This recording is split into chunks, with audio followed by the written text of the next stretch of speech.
Hello， 大家好，我是芳姐，今天收了点东西回来跟大家分享一下。这个是古代的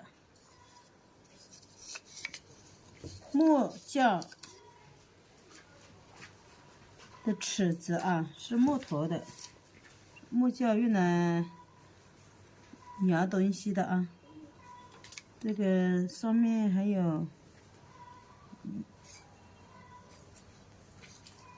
一些东西，放了一些东西啊，一些就是尺子的长度、尺度啊，这是民宿的东西。这两个是樟木的啊，这个是潮木的。看一下这一块玉璧，上面有描金。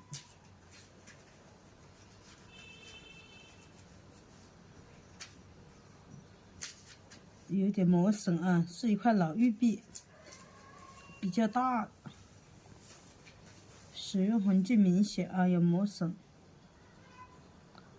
这个地方都有些磨损啊。这个上面的绘画就描金银的话，有点也脱彩了，老玉璧吧，可能有一个千多年了吧，这种苏州时期的。整体还是算完整的啊。这是一颗天珠，上面带有朱砂，形状比较独特。这个长方形的啊，这是这种特别的稀少啊，这个可能是手工打造的，上面的砂也很多。老天珠，这是一颗老天珠啊。这个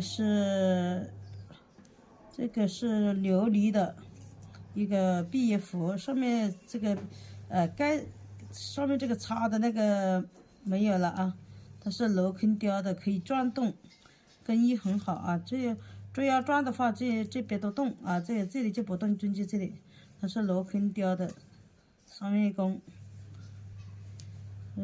稀少的毕业服啊，在过去的话，琉璃是比玉更加稀少，而且它这个雕刻很漂亮，雕工很好。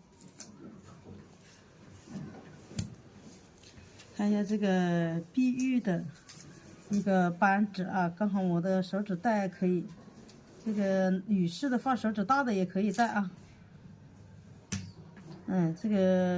这些手指都可以戴，女士可以戴，男士手掌的秀气的也可以佩戴，东西很漂亮完整。今天就说了这几件东西啊，讲解到这里了。谢谢大家，感谢大家的关注，祝大家生活如意。